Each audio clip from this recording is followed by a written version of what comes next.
Welcome to Earthscope Academy. नमस्कार। कभी सोचा है कि हमारी जिंदगी एक तरह के रिदम पर चलती है, एक रोज की और एक सालाना। यही वो लय है जो हमारे दिन रात और बदलते मौसमों को तय करती है। तो चलिए आज पृथ्वी के इसी शानदार डांस को, इसके महान नृत्य को जरा और करीब से समझते हैं। अच्छा, ये सवाल तो हम सब के मन में कभी न कभी जरूर आता है ना? कि आखिर गर्मियों के दिन इतने लंबे और गर्म क्यों होते हैं और सर्दियों की रातें ऐसा लगता है जैसे खत्म ही नहीं होंगे। आज हम इसी पहेली को सुलझाने वाले हैं। इसके पीछे का जो साइंस है उसे जानेंगे। तो बस तैयार हो जाइए इस दिलचस्प सफर के। देखिए, सबसे पहले दो बेसिक चीजें समझना बहुत जरूरी है। पृथ्वी की दो तरह की गतियां, एक है घूर्णन और दूसरी है परिक्रमण। अब घूर्णन क्या है? घूर्णन मतलब पृथ्वी का अपनी ही जगह पर अपनी धुरी पर घूमना, बिल्कुल एक लट्टू की तरह। इसी से दिन और रात होते हैं। और परिक्रमण वो है पृथ्वी का सूरज के चारों ओर लगाया गया पूरा चक्कर, जो वो एक साल में पूरा करती है। और इसी से बदलते हैं मौसम। तो चलिए पहले घूर्णन को ही थोड़ा और गहराई से समझते हैं। जैसा मैंने कहा, ये पृथ्वी की रोज की गति है। ये एक चक्कर करीब करीब 24 घंटे में पूरा होता है। और यही हमारे दिन और रात का पूरा साइकिल तय करता है। अब जब पृथ्वी घूम रही है तो इसका मतलब तो सीधा सा है कि एक समय पर इसका सिर्फ आधा हिस्सा ही सूरज के सामने होगा, है ना?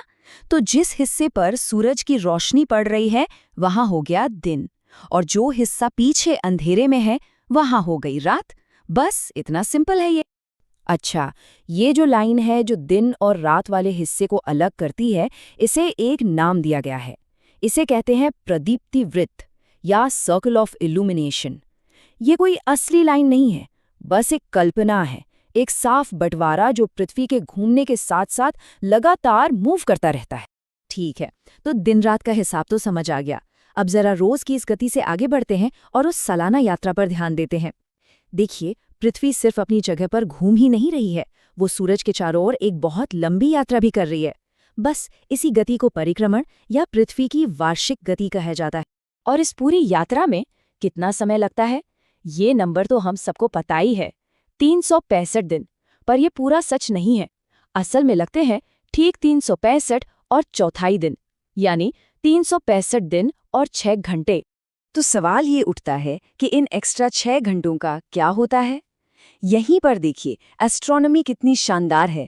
हम क्या करते हैं, हर साल के इन 6 घंटों को बचाकर रखते हैं, और 4 साल बाद ये 6 घंटे मिलकर क्या बन जाते हैं? 24 घंटे, यानी एक पूरा दिन। और बस इसी एक एक्स्ट्रा दिन को हम हर चौथे साल फरवरी के महीने में जोड़ देते हैं और बन जाता है हमारा लीप ईयर। चलिए अब आते हैं सबसे बड़े सवाल पर। एक बात जो ज्यादातर लोगों को लगती है कि भाई गर्मी तब होती होगी जब पृथ्वी सूरज के ज्यादा करीब होती है, और सर्दी तब जब दूर होती है। लॉजिकल लगता है ना? पर क्या ये सच है? इसका जवाब है बिल्कुल नहीं। ये एक बहुत ही आम गलतफहमी है। सच तो ये है कि पृथ्वी के पास या दूर होने से मौसम पर कोई खास फर्क नहीं पड़ता। तो फिर असली वजह क्या है?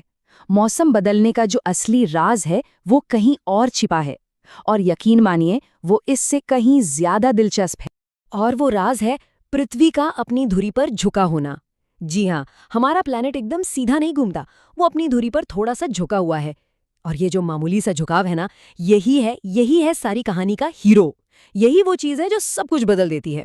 इस तस्वीर में पृथ्वी की पूरी सालाना यात्रा साफ दिख रही है, और इसमें सबसे जरूरी बात जो नोट करने वाली है वो ये है कि पृथ्वी का झुकाव पूरे साल एक ही तरफ रहता है, वो बदलता नहीं है।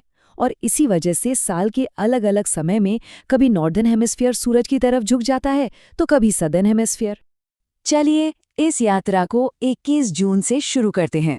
इस दिन क्या हो रहा है? साफ दिख रहा है कि उत्तरी गोलार्ध यानी नॉर्दर्न हेमिस्फीयर सूरज की तरफ ज्यादा झुका हुआ है। और इस झुकाव का नतीजा क्या होता है? नतीजा ये होता है कि सूरज की सीधी किरणें कर्क रेखा यानी ट्रॉपिक ऑफ कैंसर पर पड़ती हैं। इससे नॉर्दर्न हेमिस्फीयर को ज्यादा गर्मी और ज्यादा रोशनी मिलती है। तो जाहिर है यहाँ पर गर्मी का मौसम होगा, दिन सबसे लंबा होगा और रात सबसे छोटी। इसी को हम समर सॉल्स्टिस या उत्तर अयनांत कहते हैं। ठीक है, अब अपनी इस यात्रा में ठीक 6 महीने आगे चलते हैं 22 दिसंबर की तारीख पर। अब देखिए, यहाँ सिचुएशन बिल्कुल उलट गई है। अब दक्षिणी गोलार्ध यानी सदर्न हेमिस्फेयर सूरज की ओर झुका हुआ है।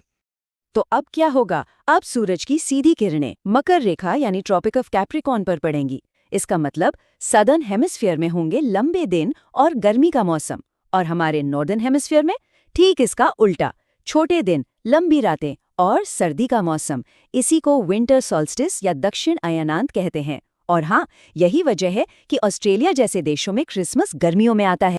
अच्छा, गर्मियों और सर्दियों के इन दो एक्सट्रीम पॉइंट्स के बीच साल में 2 दिन ऐसे भी आते हैं जब पृथ्वी का झुकाव न तो सूरज की तरफ होता है और न ही उससे दूर, एकदम बीच की स्थिति।